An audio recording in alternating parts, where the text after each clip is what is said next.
Doggone it, Duke. I sure would like to know what all this excitement's about. Wish I was done eating.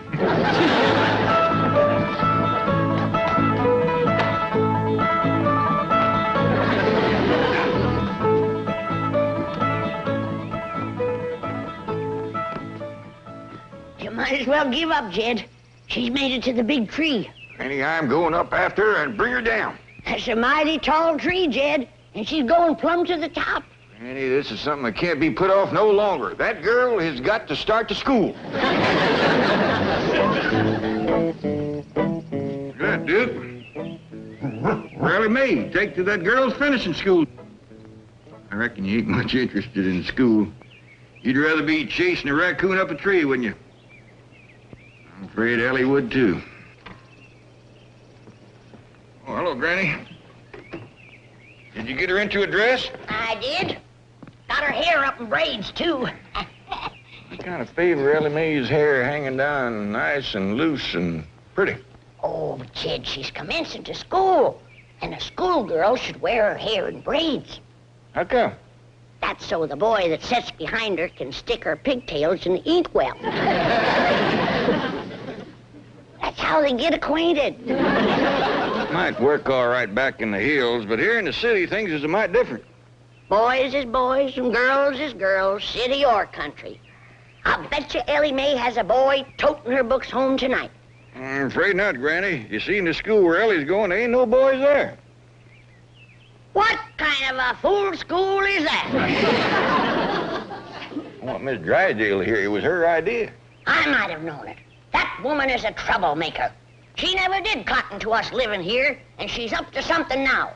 I'm gonna learn her to mind her own business. Now, hold on there, hold on, back up there. Miss Drysdale done Elly Mae a favor to get her into that school. That's what you call a girls' finishing school. Without any boys, I don't know how they even get started. Well, here I am, Paul. Elly Mae, you are prettier than sunup. And you want to waste her on a school full of girls. Come on in and see yourself in the looking glass. Paul, do I have to wear a dress? Elly Mae, that's the dress that your Aunt Pearl made for you. Hey, this is all handwork, Elly. Pearl spent 4 weeks on this. And 50 cents in cash. Elly Mae, you just be thankful. Why, there won't be a girl in that exclusive finishing school with a dress like this. Like the lunch I fixed for you. I even throwed in a surprise for the teacher. A nice, big, fat, baked old possum. Swimming in gopher gravy. I tell you, Elly Mae, you're gonna cut a wide path through that school. Pa, why can't I wear my regular clothes to school? Because this is Beverly Hills and girls is just... Jed Clampett speaking. Oh, howdy there, Miss Drysdale. Well, yeah, she's just about ready to go now, but she's wanting to wear her old pants and shirt, and I told her that... It is? Well, that sure is going to pleasure Elly. Well, thank you, Miss Drysdale. Bye. Miss Drysdale said it'd be just fine for you to wear your old pants and shirt to that exclusive finishing school.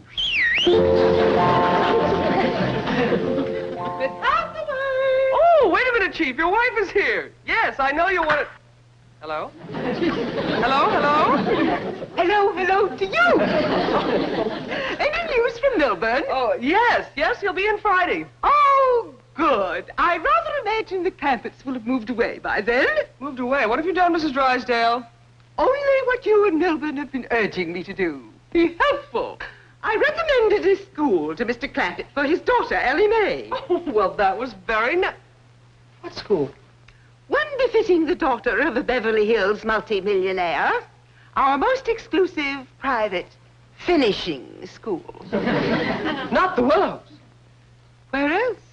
You and Milburn keep reminding me that under her blue jeans and faded shirt, Elly Mae is as good as anyone.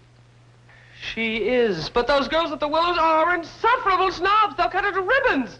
Well, don't blame me if she finds herself beyond her social and intellectual depths. I've been saying from the first that the Clampetts didn't belong. I've tried to spare them this humiliation. You are all heart. They must be on their way to the Willows. After the reception, they get there. I rather imagine they'll be on their way to the hills or the caves or wherever it is they came from. Mrs. Drysdale, this may cost me my position here, but there is something I must say. You are a fink. This is the way we go to school, finishing school. This is the way we go to school with a possum for the teacher.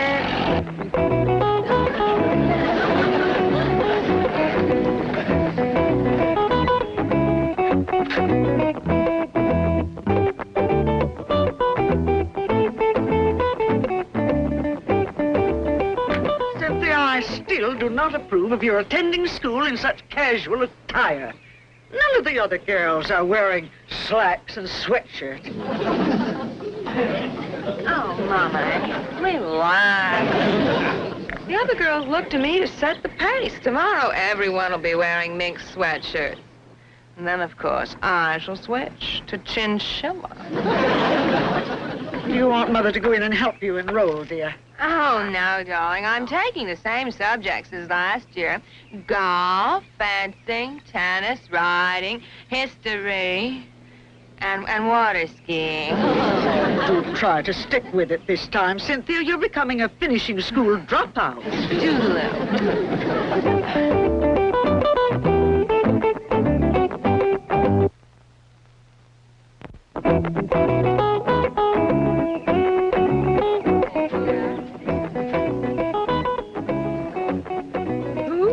That up for you, Sin. My couturier, but of course the idea was mine. Oh, pardonnez-moi, mademoiselle. Je cherche mademoiselle Clampy.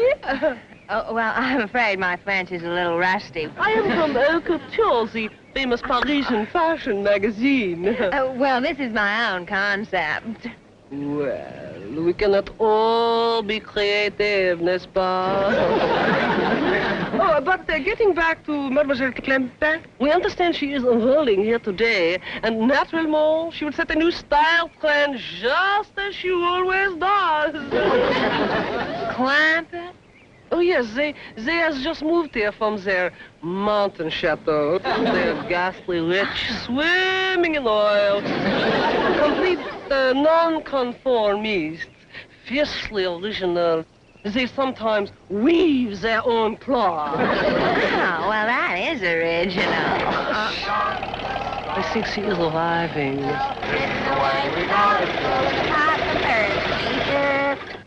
In that old trunk? That must be part of the overall motif. She spares no expense to create total effect. Well, there you are, Elly. You want us to go in with you to see you get a good desk? I'll be all right, Pop. I see Miss Jane up yonder by the porch. I bet you Miss Drysdale sent her over to see Elly feels at home. She's just wearing blue jeans and a shirt and a rope for a belt. How basic, how understated, how zen. She looks like a hillbilly. Voila! You have given this new vogue a name. It will sweep Paris like wildfire. I'll get my sketch pad.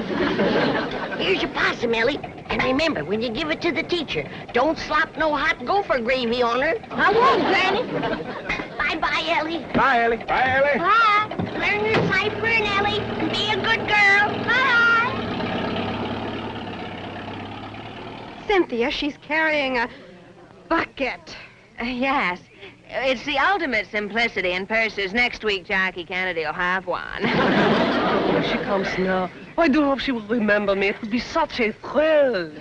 Well, hi there, Miss Jane. Sure is good to see you here. She remembers me. Oh, Mademoiselle Flampé. C'est si ravissant. C'est un si grand honneur. Gosh, you might, I can't figure a word you're saying. But I call total effect. She has even mastered the accent. S'il vous plaît. Vous êtes formidable. She's your daughter, Jed. And I ain't one for telling you how to raise her or where to send her to school. Unless, of course, you wish to ask me. If you want to send Elly Mae to school where there's no boys, that's your business. and you ain't gonna get one word out of me. Unless you ask. Granny. You're making a mistake. Howdy there, Miss Jane. Elly May, you didn't spend no time at all at school. Well, I know, Pa. I met just one girl, and then Miss Jane said we'd ought to leave. Well, I thought it best. Elly May, you didn't give the teacher her possum. Well, Miss Jane wouldn't let me. What? Oh, well, you see, Granny, there are a dozen teachers, and I was afraid they'd fight over it. Well, she's right. One possum wouldn't hardly feed no more than 2 people. That's right. I'll get busy, and tomorrow I'll bake you 6 possums. Miss Jane said I hadn't ought to go back tomorrow. Why not? Well, You mean Elly May ain't good enough for them other girls? Oh, it's not that. Let's have the truth now. Well, if you want the truth, they are not good enough for her. Elly May, don't you listen to that kind of talk. Miss Jane, we don't hold with some folks thinking they's better than others. Mr. Clampett, not everyone feels that way. Anyone can get a spiteful spell now and then. Yeah, now you take Miss Drysdale. For a time there, she was treating us like we was polecats at a picnic. Yesterday, she turned real nice, and she told me about that school for Elly to go to. I can see this is going to take time, and I must get back to the office now. Don't let Elly May have anything more to do with those girls at the Willows. I declare, I never thought Miss Jane would put on airs. Me neither. Elly May, I hope them girls over to the school didn't get the feeling that you held yourself above them. I hope not, too, Pa. Why don't you invite the whole kit and caboodle of them over here for a possum supper? Granny, I just met one girl, Cynthia Fenwick. Well, invite Cynthia and her whole family. I did, Pa.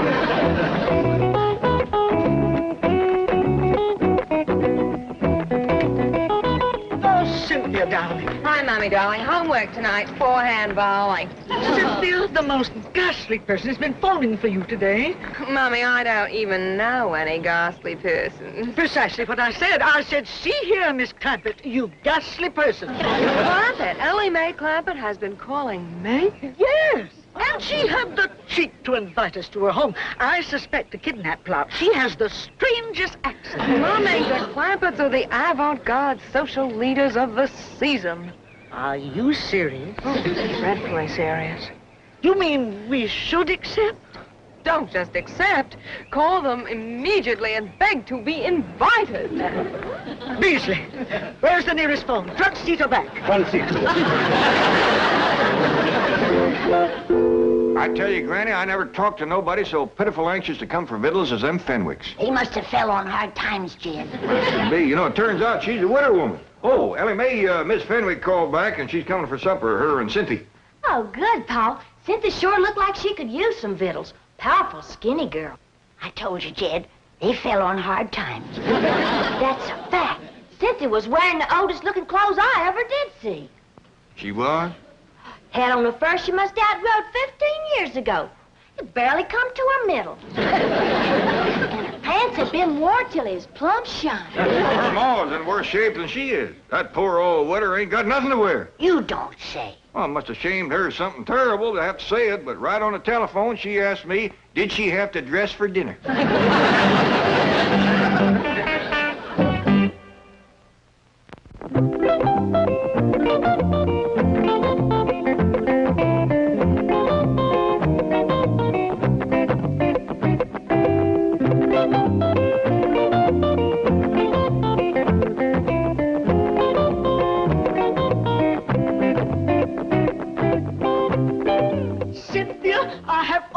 Tried to indulge your every whim.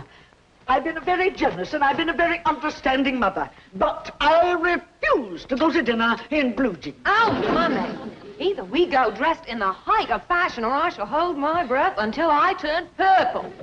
I think how that will go with this orange peignoir.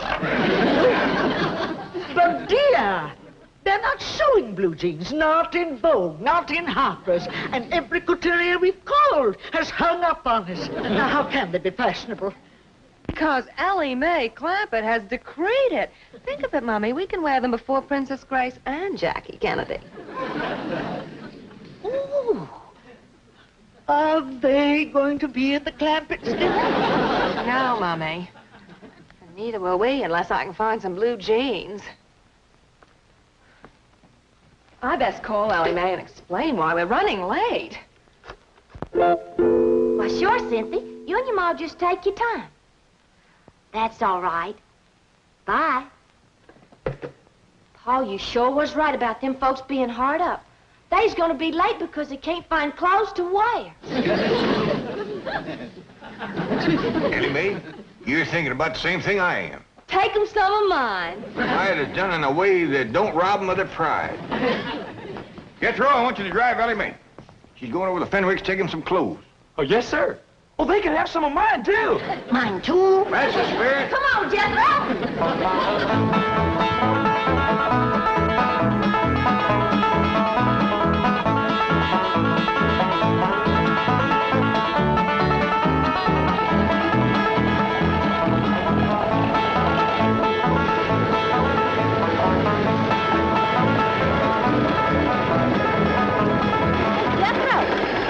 This is the right place. It's awful little. Yeah, this is it, all right, Elly. It says right on it, Fenwick House. I reckon no one's home. That's good. We can leave these clothes without shaming them none. Yeah, I'll set them right inside the door.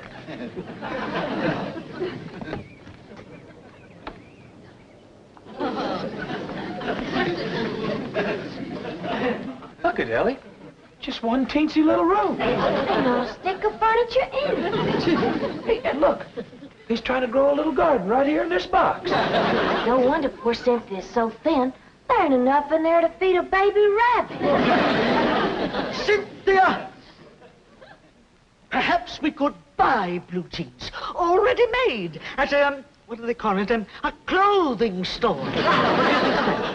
Oh, Mama. Well, you needn't be crude about it. What was buzzing? Yes, Jason. Mommy, are you expecting a caller? There seems to be someone at the gatehouse. No, dear. No, Jason. Mummy, the gatehouse. The gardeners sometimes leave work clothes there. Surely you're not suggesting that... This is an emergency. I shall dash right down to the gatehouse and have a look. Jason, have the car brought round immediately. It would have broke your heart to see where they live. Their whole house ain't no bigger than a chicken coop. They don't even have a place to roost. Not one stick of furniture. No victuals except some little old greens that's trying to grow in a box. Pitiful, just pitiful. You know, I always wondered why the Lord give us so much, but I reckon this is the reason. He wanted us to share with poor, needy folks like the widow Fenwick and her young'un.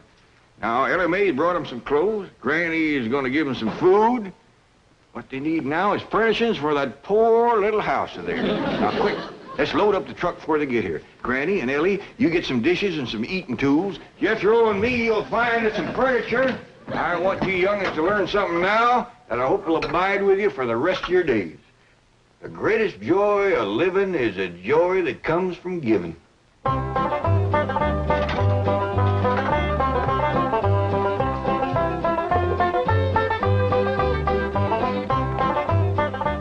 It worked. They're moving. The clampets are actually moving. Sure you only got room for one bed, Jethro? Just barely. Reckon it'll be big enough for the both of them? Well, I hear from Elly. That Cynthia Fenwick is so skinny you couldn't hit her with a handful of corn. Oh, Mr. Clampett! I thought I saw you moving things out. I hope you're not angry over Elly Mae's experience at the Willows, but apparently it did open your eyes. It sure did. We didn't know there was people like the Fenwicks in Beverly Hills. The Fenwicks? Did Elly Mae meet Cynthia Fenwick? Yes, ma'am. That's how come we's loading all this stuff up on it. Jethro. No use robbing folks of their pride. He's right, Jethro. The less said, the better. Just load up and go. We's hurrying quick as we can. Let me help. Yeah, that's mighty neighborly of you. I'll go see how Granny and Elly's getting along in the kitchen.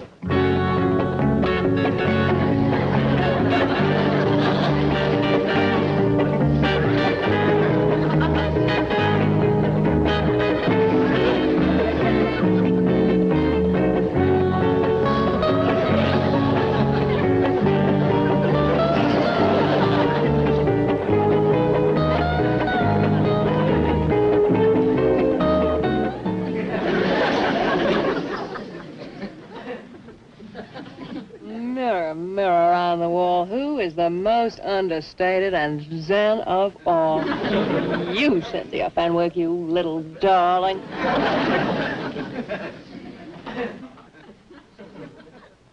Come to the mirror, Mums. Let's see how you look. I can't look. I just can't. Don't be silly. Now, here's your bucket. Bucket. Well, it's part of the clampet look. Now, of course, you must picture your hair in braids.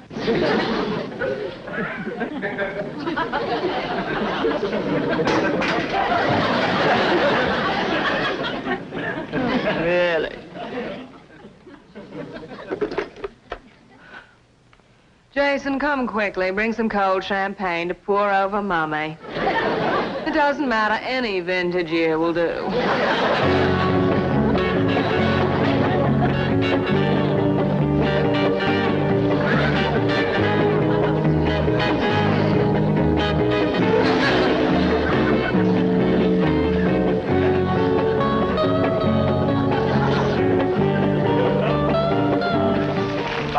I never seen a woman so overcome with the spirit of giving as Mrs. Drysdale. She's still toting things out. I wish she'd get the spirit and start giving some of her own things. If she don't let up soon, I may hint about that. Jed Clampett speaking. Oh, howdy there, Miss Cynthia. Y'all coming over today? Well, I'm afraid Mummy's not well. Might we have a rain check? Why, you betcha you can. Just a minute. Granny, is it going to rain tonight? All the signs point to it. Granny says yes. You'd best keep your mower inside and in the dry tonight. Yes. Well, I shall. How about tomorrow? Just a minute. How about tomorrow, Granny? Fair and sunny. Granny says tomorrow'll be fine. You all come over and spend the whole day. Oh, thank you, Mr. Clampett. Thank you and bless you. We are so deeply grateful to you for your kindness and understanding. Well, I'd really just love to say more, but Mummy's fainted and I must attend to her. Well, yes, ma'am. You do that. Them Fenwicks is so overcome by that little show of kindness of ours that Cynthia just about bawling and the widow fainted dead away. Jed, you best come see the Mrs. Drysdale. I'm afraid she's going to strain something working the way she is. Yeah, I'll tend to that, Jethro. You get the truck under cover before it rains. Elly, we gotta get upstairs and close them windows.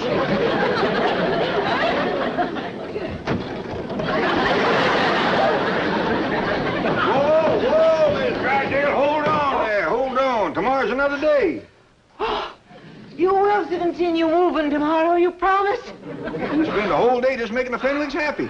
And me. I'll come here early to help. Well, why don't you just rest up tomorrow? You must be all tuckered out. No.